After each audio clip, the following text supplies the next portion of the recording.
नमस्कार, popular superfast news में आपका स्वागत है। मैं हूं आपके साथ समीक्षा राजेश। आज इस सुपरफास्ट में बात होगी ईडी के सामने आज पेश नहीं होंगे केजरीवाल की। जितेंद्र डागा को मनाने पहुंचे ज्ञानचंदानी, जबरदस्ती छुए पैर की। बात करेंगे अरविंद केजरीवाल पर जमकर बरसे मनोज तिवारी की। तेजस्वी यादव ने ईडी छापेमारी को लेकर बीजेपी पर साधे निशाने की।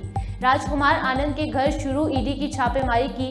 साथ ही जानेंगे सरयू नदी में नाव पलटने से 2 लोगों की हुई मौत की। मराठा आरक्षण के पक्ष में पार्टियां, अब क्या है हालात की। बात करेंगे संजय राउत ने पीएम मोदी बीजेपी पर साधे निशाने की। त्योहारी सीजन में बढ़े प्याज के दाम की। और आखिर में बात होगी दिल्ली में लगातार बढ़ रहा प्रदूषण, बेहद खराब श्रेणी में पहुंचा AQI की। इसके साथ ही और भी तमाम बड़ी खबरों से आपको कराएंगे रूबरू। दिल्ली की शराब नीति में कथित घोटाले के मामले में प्रवर्तन निदेशालय ने मुख्यमंत्री अरविंद केजरीवाल को नोटिस भेजकर आज पूछताछ के लिए बुलाया है। हालांकि केजरीवाल आज ईडी के सामने पेश नहीं होंगे। उन्होंने ईडी को जवाब लिखकर जांच एजेंसी के नोटिस को राजनीति से प्रेरित और गैर कानूनी बताया। दरअसल ईडी शराब नीति घोटाले में मनी लॉन्ड्रिंग से जुड़े मामले की जांच कर रही है। ये राजनीति क्या क्या न कराए, ऐसा ही कुछ नजारा भोपाल जिले में हुजूर विधानसभा सीट पर देखने को मिला। यहां टिकट न मिलने पर कांग्रेस से बागी हुए पूर्व विधायक जितेंद्र डागा को मनाने के लिए कांग्रेस प्रत्याशी नरेश ज्ञानचंदानी पहुंचे। अलग ही नजारा देखने को मिला। नरेश ज्ञानचंदानी को डागा के पांव छूते कैमरे में कैद किया गया। अब ये वीडियो प्रदेश की राजनीतिक गलियारों में खूब चर्चा बटोर रहा है।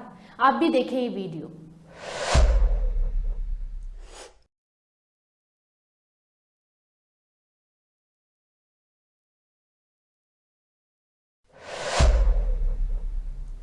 दिवाली से पहले दिल्ली में प्रदूषण का असर दिखने लगा है। यहां अभी पूरी तरह से ठंड आई भी नहीं, उससे पहले ही दिखाई कम देने लगा है।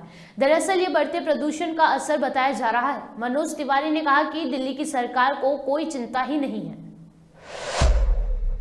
उम्र कम कर रहा है, लोग अपने नेचुरल उम्र से पहले दम तोड़ रहे हैं। अस्पतालों की भीड़ बता रही है की स्थिति बहुत खतरनाक है, लेकिन दिल्ली की जो स्टेट की सरकार है अरविंद केजरीवाल जी के नेतृत्व में, जिसकी जिम्मेदारी है पोल्यूशन को नियंत्रित करना, पोल्यूशन रहित दिल्ली देना, वो लगातार इस पोल्यूशन की समस्या से अपना कोशिश तो छोड़ दीजिए, एक भी कोई ऐसा एग्जाम्पल नहीं दे सकते हैं जहां वो गंभीरता दिखाए हों। इसलिए मैं आप सबको बता रहा हूं कि हमें भी पता है, हमारे वीरेंद्र सचदेवा जी के हाथ से, हमारे हाथ से हम दिल्ली के 2.5 करोड़ 3 करोड़ लोगों को सबको मास्क नहीं दे सकते, लेकिन हम सबको अवेयर करना चाहते हैं। इस समय AQI 400 से ऊपर हो गया, हर साल हो रहा है और दिल्ली सरकार चुपचाप बैठी है। हम चाहते हैं कि लोग अपनी सुरक्षा करें और मेरा ये 8वां साल है जब मैं लगातार एक सांकेतिक रूप से इस खतरे को दिखाता हूं, लेकिन दिल्ली सरकार की कानों पे जू नहीं रेंगता है। तो अब कम से कम इस समय मैं कुछ लोगों को ये मास्क दूंगा, कुछ को वीरेंद्र सचदेवा जी देंगे। हम अपनी पार्टी के कार्यकर्ताओं से भी, हमारे अध्यक्ष जी ने अलग अलग जिलों में, मोहल्लों में इसको बंटवाने की व्यवस्था की है। मगर पोल्यूशन को एड्रेस करें अरविंद केजरीवाल जी, सिर्फ भ्रष्टाचार में मन न लगाएं, ये हमारी प्रार्थना। पड़ोसी राज्यों पर तहमत लगाई कि वहाँ से पराली आ रहा है, वहाँ से डीजल की बसें आ रही हैं, हरियाणा से, राजस्थान से, उत्तर प्रदेश से।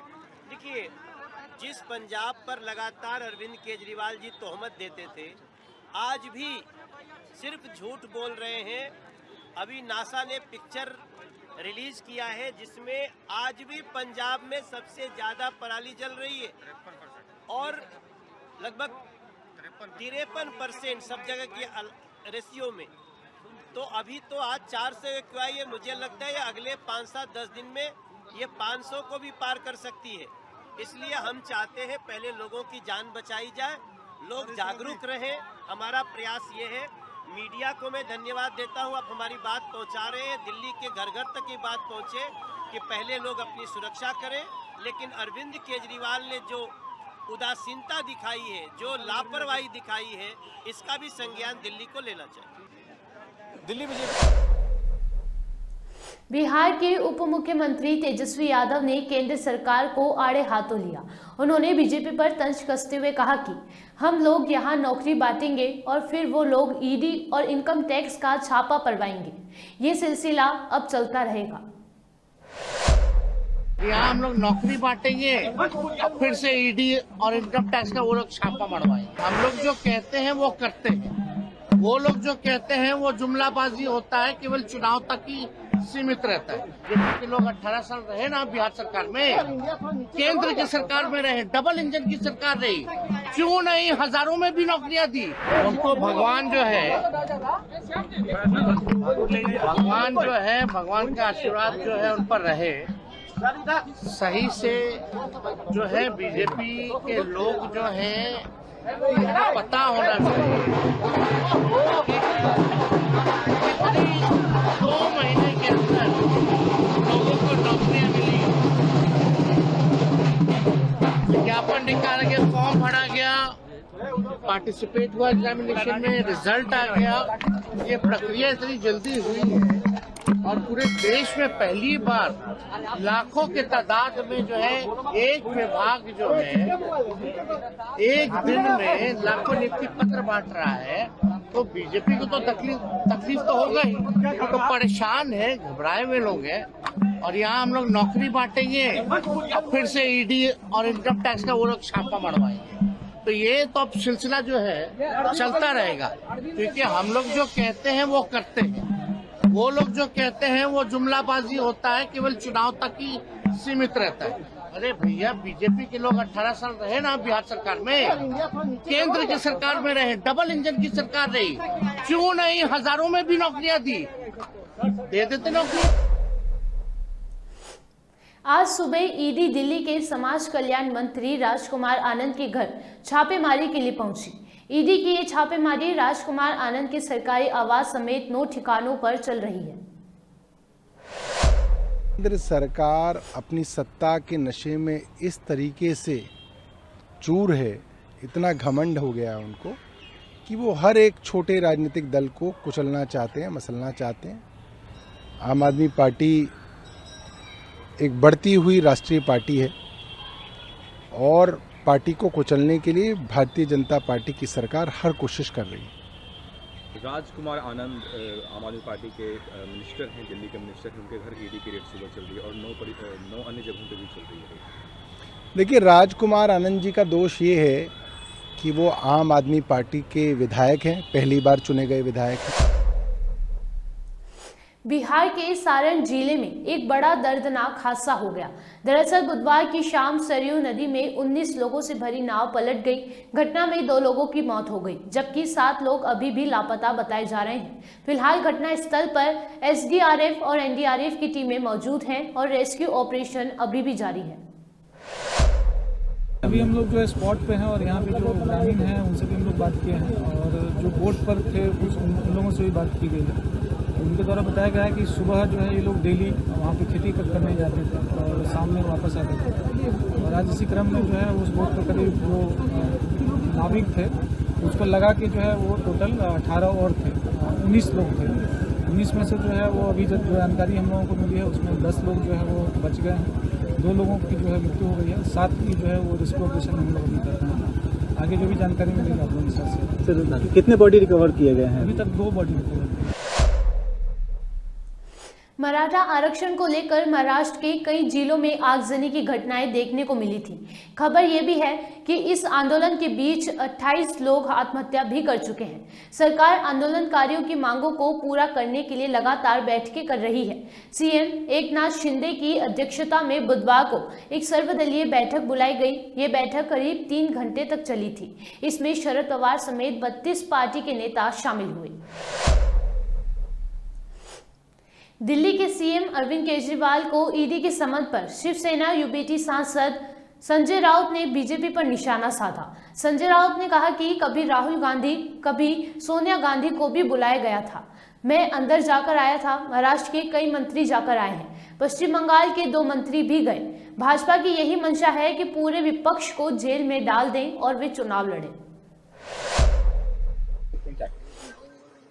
बात ऐसी है, कभी राहुल गांधी जी को भी बुलाया था, सोनिया गांधी जी को बुलाया था, हम भी अंदर जाकर आए हैं। महाराष्ट्र के बहुत से मंत्री जाकर आए हैं। वेस्ट बंगाल के 2 मंत्री को ईडी ने पकड़ा है। तमिलनाडु के 2 मंत्री जेल में है। जहां जहां अपोजिशन ताकतवर और मजबूत है और इंडिया अलायंस में जो मजबूत नेता है उनके ऊपर ये तलवार चलाएंगे। ममता जी ने एक बात कही, आज सबको अरेस्ट करिए, पूरा देश खाली कर लीजिए और आप चुनाव लीजिए। आपकी यही इच्छा है ना भाजपा की, पूरा अपोजिशन जेल में ठूस दो और चुनाव लो। दूसरे जो आरक्षण है उन्हें टच नहीं किया जाएगा क्या? देखो, यही बात सही है जो उद्धव ठाकरे साहब ने भी बार बार यही बात कही है कि मराठा समाज, उनके नेता आंदोलन कर रहे। आंदोलन सामान्य नहीं है, पूरा महाराष्ट्र में हिंसा और आग लगी है। महाराष्ट्र में मराठा समाज को आरक्षण मिलना चाहिए, लेकिन आदिवासी हो, ओबीसी हो, उनके आरक्षण को हाथ न लगा के या उनसे कोई काट छाट न करके मराठा समाज को आरक्षण मिलना चाहिए, ये मांग है सब। प्याज के लगातार बढ़ते भाव ने लोगों की जेब पर असर डालना शुरू कर दिया है। अब घरों की रसोई से प्याज धीरे धीरे कम होने लगी है। जहां एक समय में यह 20 रुपए प्रति किलो में बिक रहा था, वहां आज इसके दाम आसमान छूने लगे हैं। ये दाम दोगुने से भी ज्यादा हो गए हैं। प्याज का खुदरा भाव 70 रुपए किलो है। माना जा रहा है कि इस भाव में अभी कुछ और तेजी आए, जबकि थोक बाजार में अभी प्याज प्रति क्विंटल 5000 और 5500 रुपए है। प्याज के थोक विक्रेताओं का मानना है कि आवक में कमी के कारण प्याज के भाव में उछाल आया है। राजधानी दिल्ली की हवा में दिन प्रतिदिन जहर घुलता जा रहा है। लगातार खराब होती वायु गुणवत्ता का असर अब लोगों के स्वास्थ्य पर दिखने लगा है। दिल्ली का वायु गुणवत्ता सूचकांक बीते कुछ दिनों से बहुत खराब श्रेणी में बना हुआ है और इसका फिलहाल कोई उपाय दिखाई नहीं दे रहा। प्रदूषण और स्मोक की वजह से स्थानीय लोगों को आंखों की परेशानी भी शुरू हो गई है। मैं डेली सुबह रनिंग करता हूं यहां से, बट आज मैं पहले के प्रति देखूं तो आज बहुत ज़्यादा स्मोक है यहां पर, और जो रनिंग करने में प्रॉब्लम तो हो ही रही है। जैसे लग रहा है कि धूल एकदम मुंह के अंदर जा रही है और ठीक नहीं है सेहत के लिए, लोगों की सेहत के लिए अच्छा नहीं है ये। जैसा कि जो जिनको लंग्स की प्रॉब्लम है, जिनको दमा अस्थमा है, उनके लिए तो बहुत ज़्यादा हानिकारक है ये। हम लोग चले युवा हैं, मैनेज कर लेंगे, लेकिन जिनकी एज ज़्यादा है वो मैनेज नहीं कर सकते इन सब चीज़ों को। तो ये हम देख रहे हैं आपकी लाल हो रही है, तो क्या कहें? हाँ, इसी वजह से ही हो रही है सर। जैसा कि स्मोक देखने को मिल रहा है यहाँ पर, रनिंग कर रहे हैं, सारा स्मोक आँखों में जा रहा है, मुंह में जा रहा है, तो वो हवा फ्रेश नहीं है दिल्ली की। इससे पहले भी मैंने देखा था दिल्ली में कि आए दिन ऐसा होता रहता है। मुझे दिल्ली में रहते रहते 3 साल हो गए, बट आए दिन देखता हूँ मैं ऐसा होता है। मैं तो साइकिल पे आ रहा था, इसमें क्या है, आँख लाल हो जाते हैं और ऐसे अजीब सा लगता है, जैसे कभी कभार लगता है कि सरवर चक्कर सा आ रहा है, ऐसा लगता है जैसे। और दूसरी बात ये पोल्यूशन इतना हो रहा है, ये गाड़ी वाले ऐसे करता है, हमारे साथ तो बहुत बड़े बदतमीजी से पेश आते हैं गाड़ी वाले। ऐसा करते हैं कि साइकिल वाले तो गाड़ी वाले से ज़्यादा स्कूटी वाले और ज़्यादा वो करते हैं। और सबसे बड़ी बात है पोल्यूशन के वजह से जो है, हम जैसे पहले जैसे हम दिल्ली में बहुत दिन से है, पहले जैसे हम सुबह होते थे बहुत अच्छा सा लगता था, बहुत अच्छा लगते थे। अब क्या है, जैसे सांस लेना भी तकलीफ हो रहा है, घर के अंदर भी बहुत बेकार हो रहा है। सुपरफास्ट टॉप 10 न्यूज में आज के लिए सिर्फ इतना ही। देश और विदेश की तमाम बड़ी खबरों से जुड़े रहने के लिए देखते रहिए पॉपुलर टीवी।